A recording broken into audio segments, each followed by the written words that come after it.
Assalamualaikum warahmatullahi wabarakatuh. Saya atas nama Riki Maula Sufahrobani, NIM 182140171, Prodi Teknik Informatika. Di sini saya akan mempresentasikan jurnal salah satu syarat untuk kelulusan kuliah semester antara.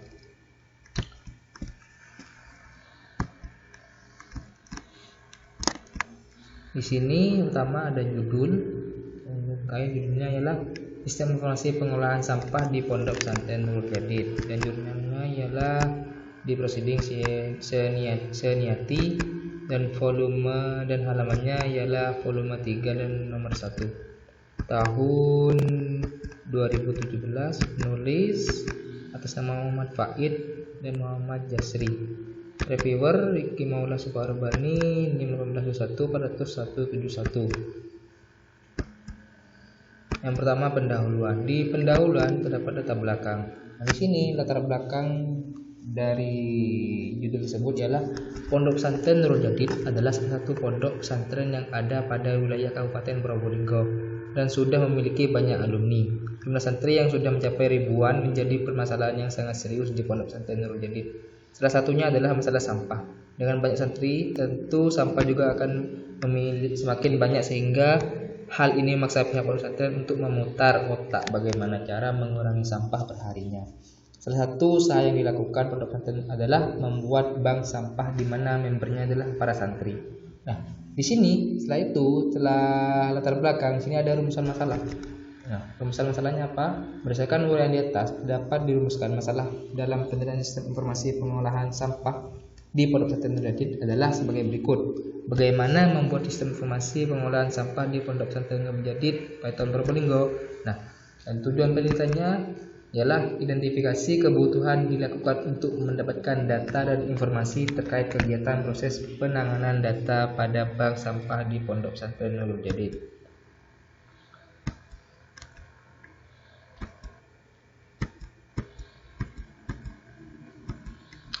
Nah, di sini di metodologi penelitian, pengumpulan kebutuhan ialah identifikasi kebutuhan dilakukan untuk mendapatkan data dan informasi terkait kegiatan proses penanganan data pada bank sampah di Pondok Pesantren Nurul Jadid. Nah, di teknik yang digunakan dalam identifikasi kebutuhan dalam penelitian ini adalah sebagai berikut. Yang pertama, wawancara. Melakukan dengan pengolahan bank sampah, dalam hal ini adalah penanggung jawab atau direktur bank sampah yang ada di Pondok Pesantren Nurul Jadid. Yang kedua, observasi.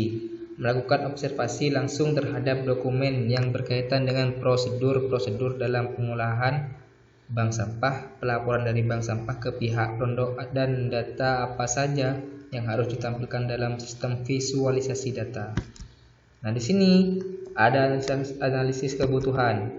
Data yang telah terkumpul selanjutnya dianalisa dan kemudian merumuskan solusi untuk memecahkan permasalahan yang ada. Dalam tahap ini, hal yang perlu dianalisa adalah hambatan yang dialami pengguna sistem dan fungsi yang ditangani sistem. Nah, di sini yaitu masuk ke metode pengembangan.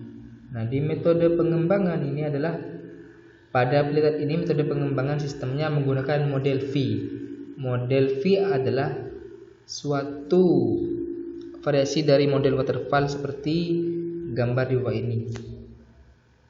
Memperlihatkan bagaimana tindakan verifikasi dan validasi dikaitkan dengan aktivitas-aktivitas rekayasa yang sebelumnya dilakukan. Di V model ini terdapat requirement analisis, sistem desain, arsitektur desain, modul desain, dan acceptance testing, sistem testing, integration testing, unit testing, dan yang terakhir adalah coding. Nah, di sini requirement analysis adalah tahap requirement analysis sama seperti yang terdapat dalam model waterfall. Keluaran dari tahap ini adalah dokumentasi kebutuhan pengguna. Acceptance testing merupakan tahap yang akan mengkaji apakah dokumentasi yang dihasilkan tersebut dapat diterima oleh pengguna atau tidak. Nah, gitu. Dan selanjutnya ialah sistem desain. Sistem desain dan sistem testing adalah dalam tahap ini analisis sistem mulai merancang sistem dengan mengacu pada dokumentasi kebutuhan pengguna yang sudah dibuat pada tahap sebelumnya. Keluaran ini, tahap ini adalah spesifikasi software yang meliputi organisasi sistem secara umum, struktur data, dan yang lain. Selain itu, tahap ini juga menghasilkan contoh tampilan Windows dan juga dokumentasi teknik yang lain seperti entity diagram dan data dictionary. Nah, setelah itu masuk ke arsitektur dan integration testing. Sering juga disebut high level design. Dasar dari pemilihan arsitektur yang akan digunakan berdasarkan kepada beberapa hal seperti pemakaian kembali tiap modul, ketergantungan tabel dalam basis data, hubungan antar interface, detail untuk teknologi yang dipakai.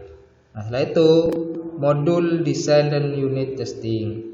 Sering juga disebut sebagai low level design. Perancangan dipecah menjadi modul-modul yang lebih kecil. Setiap modul tersebut diberi penjelasan yang cukup untuk memudahkan programmer melakukan coding. Tahap ini menghasilkan spesifikasi program seperti fungsi dan logika tiap modul, pesan kesalahan, proses input, output untuk tiap modul dan lain-lain. Nah, yang terakhir di sini adalah coding. Dalam tahap ini dilakukan pemrograman terhadap sistem modul yang sudah dibentuk. Oke, lanjut. Nah, di sini ada pembahasan dan pembahasannya adalah hasil analisis. Hasil analisis dalam penerapan sistem informasi pengolahan sampah pada Pondok Pesantren Nurul Jadid ini dilakukan dengan menggunakan beberapa metode pengumpulan data, maka dapat disebutkan hasil penelitian adalah proses pengolahan sampah yang dilakukan secara manual sehingga membutuhkan waktu yang lama dan kurang efektif. Sistem yang sudah terkomputerisasi adalah dengan merancang sistem baru berbasis teknologi komputer yang nantinya optimalisasi pada sistem informasi pengolahan data sampah. Logical model digambarkan dengan DFD, data flow diagram ini ya, data flow diagram ini atau diagram aliran data. Tujuan dari pembuatan DFD yang diusulkan adalah untuk menerangkan asal dari data-data serta tujuan antar masing-masing sistem. Sedangkan untuk diagram RD, Identity Relationship Diagram, merupakan model-model konseptual yang mendasar data yang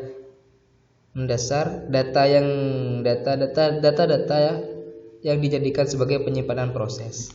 Begitu. Nih, di sini saya akan menjelaskan tentang konteks diagram ini, alur dari sistem aplikasi. Nah, di sini di sistem aplikasi ini terdapat pengepul, nasabah, pembeli, operator, dan manajer. Nah, di sini saya mulai dari pengepul terlebih dahulu. Yang pertama, pengepul menginputkan biodata pengepul ke sistem informasi pengolahan sampah dan membeli sampah dan masuk ke sistem informasi sampah. Di sini dan juga di sini nasabah menginputkan biodata nasabah dan nasabah menabung sampah dan masuk ke sistem informasi pengolahan sampah Pondok Pesantren Nurul Jadid.